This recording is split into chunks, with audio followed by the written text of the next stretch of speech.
Hi అండి. అందరికీ నమస్కారం. అందరూ ఎలా ఉన్నారండి? Welcome to Devi Pramila official YouTube channel. ఈరోజు వీడియోలో గోరుచిక్కుడుకాయలతోటి ఒక మంచి టేస్టీ కర్రీ చేసి చూపిస్తానండి. చాలా చాలా ఈజీ కూడా ఈ కర్రీ వండుకునే విధానం.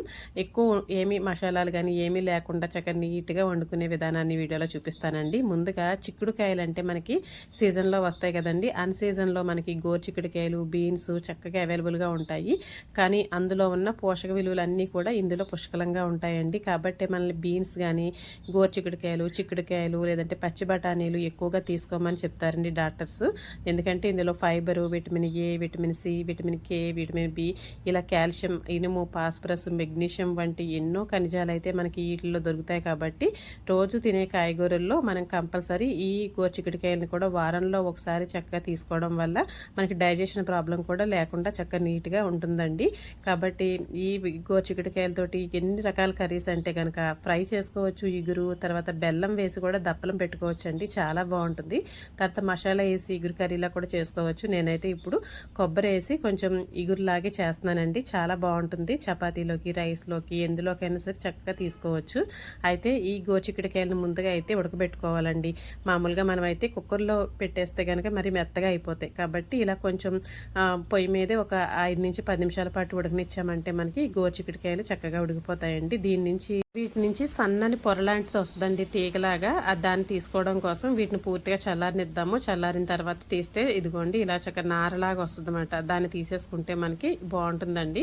అయితే ఈ గోరుచిక్కుడుకాయలు పలంగా కూడా ఇలా చేసుకోవచ్చు, లేదంటే ఇలా 2 ముక్కలు పెద్దగా ఉంటే 2 ముక్కలు చేసేసి పక్కన పెట్టుకుంటే సరిపోతుందండి. ఇలా అన్నీ కూడా గోరుచిక్కుడుకాయలని నీట్గా నార అనేది లేకుండా కొంచెం తీసేసుకుంటే చక్కగా నీట్గా మనకి కర్రీ చేసేసుకోవచ్చు. అయితే ఈ కర్రీని మా అమ్మగారు వండేవారండి. ఎలాగంటే మసాలా వేసి చేపల కూరలాగా ఉండేదండి.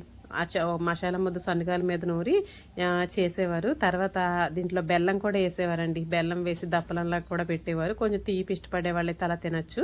అయితే నేను ఇప్పుడు ఈ బెల్లం వేయకుండా కొంచెం మసాలా కూడా ఎక్కువ వేయకుండా మంచిగా కర్రీ అయితే చేసి చూపిస్తానండి ఇప్పుడు. అయితే దాని నుంచి వచ్చిన నార చూసారు కదా ఎంత వచ్చిందో. ఇక నీట్గా ఇవి క్లీన్ అయిపోయినాయి. అయితే కుక్కర్లో పెట్టేస్తే మనకి ఏంటంటే ఆ నార అనేది తెలియదండి. విడిగా వండినప్పుడే ఆ నార అనేది వస్తుంది. కుక్కర్లో వండితే మెత్తగా అయిపోతుంది అన్నమాట. ఇంకా తీసే పని ఉండదు. కానీ నేనైతే ఇంకా అలా అమ్మ చేసినప్పుడు ఎలా చేసిందో అలా చేద్దామని చెప్పి చేశానండి. ఇక నెక్స్ట్ వచ్చేసరికి ఇదిగోండి చక్కగా కాస్త ఆయిల్ వేడెక్కిన తర్వాత కొంచెం కరివేపాకు వేసుకొని ఉల్లిపాయని ముద్ద చేసేయాలండి. అంటే పేస్ట్ పట్టుకోవాలి మిక్సీలో కానీ, లేదంటే మమ్మల్ని తురుముకున్నా కూడా మనకి సన్నగా ముద్దలాగా అవుతుంది కదా. ఇక దాంతోనైనా చక్కగా ఉల్లిపాయను అయితే ముద్ద చేసుకున్న తర్వాత దాన్ని కూడా వేయించుకొని కాస్త అల్లం వెల్లిపాయ పేస్ట్ అండి 1 స్పూన్ అయితే వేసుకొని దాన్ని పచ్చివాసన పోయే వరకు వేయించుకున్నాక కాస్త పసుపు, తర్వాత ఇందులోనే కొంచెం సాల్ట్ కూడా వేసుకొని కాస్త వేగనిద్దామండి. మనం వేసిన ఆయిల్ ఏదైతే ఉందో అది బాగా తేలేటట్టుగా నిదానంగా సిమ్లో పెట్టి ఉడికించుకోవాలి ఇందులోను. తర్వాత అందులోనే ఒక 2 టమాటాలు పేస్ట్ అయితే వేసుకున్నాను. దీన్ని కూడా పచ్చివాసన పోయే వరకు వేగించుకొని ఇందులోంచి కూడా మనం వేసిన నూనె పైకి తేలే వరకు చూసారు కదా ఇలాగ నిదానంగా వేగించుకోవాలండి. ఎందుకంటే మనం ఆల్రెడీ గోరుచిక్కుడుకాయలు ఉడకబెట్టేసుకున్నాం కదా, ఇంకెక్కువ ఉడికే పని ఉండదండి కర్రీ. కాబట్టి వీటిని పచ్చివాసన పోయే వరకు నిదానంగా వేయించుకుంటే మనకి కర్రీ సింపుల్గా తొందరగా అయిపోతుంది అనమాట. అయితే ఇదిగోండి అందులో పచ్చిమిరపకాయలు, తర్వాత సరిపడా కారం కూడా వేసుకొని ఇవి కూడా పచ్చివాసన పోయే వరకు చక్కగా వేయించుకున్న తర్వాత ఉడికించుకున్న గోరుచిక్కుడుకాయ ముక్కలను కూడా వేసేసుకొని ఇందులోను కొంచెం కలుపుకుందామండి. కలుపుకున్న తర్వాత ఇందులోను మనకి గ్రేవీకి సరిపడా నీళ్ళని అయితే వేసుకుందాము. ఎక్కువ నీళ్ళు అయితే అవసరం లేదండి, చెప్పాను కదా ఆల్రెడీ మనకి గోరుచిక్కుడుకాయలు ఉడికిపోయినాయి కాబట్టి మసాలాలు కూడా చక్కగా నీట్గా వేగినాయి కాబట్టి నూనెలోను ఇంకా మనకి ఇందులో నీళ్ళు వేసి ఉడకబెట్టే పని ఏమి ఉండదు. ఇంకా అంతా అయిపోయిన తర్వాత ఒక 5 మినిట్స్ అలాగా మూత పెట్టేసి సిమ్లో పెట్టి ఉడకనిద్దామండి. ఈలోగా ఇదిగోండి కొంచెం చిన్న కొబ్బరి ముక్క మాట. ఈ కొబ్బరి ముక్కని మనం మిక్సీలో వేసుకున్నా పర్లేదు. నేనైతే ఇలా చక్కగా మనకి చీజ్ తురుముకునేది ఉంటుంది కదా, దాంతో చక్కగా తురిమేసుకుంటున్నానండి. ఇలా తురుముకున్న కొబ్బరిని మనం అందులో వేసుకుంటే గోరుచిక్కుడుకాయలకి చాలా బాగుంటుందండి కాంబినేషను.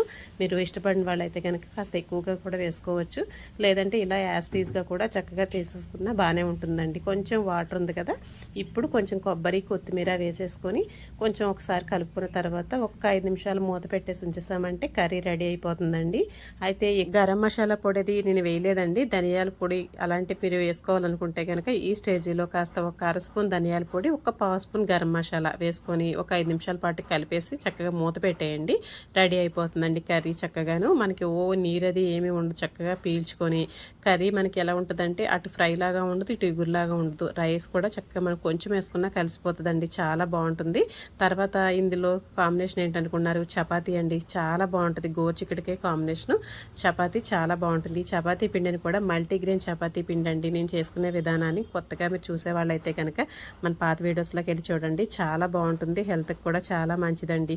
ఈ మల్టీగ్రెయిన్ చపాతీ పిండితోటి చక్కగా గోరుచిక్కుడుకాయ కర్రీ కొబ్బరి కాంబినేషన్లో చాలా చాలా బాగుందండి. మీరు కూడా ట్రై చేయండి చక్కగా.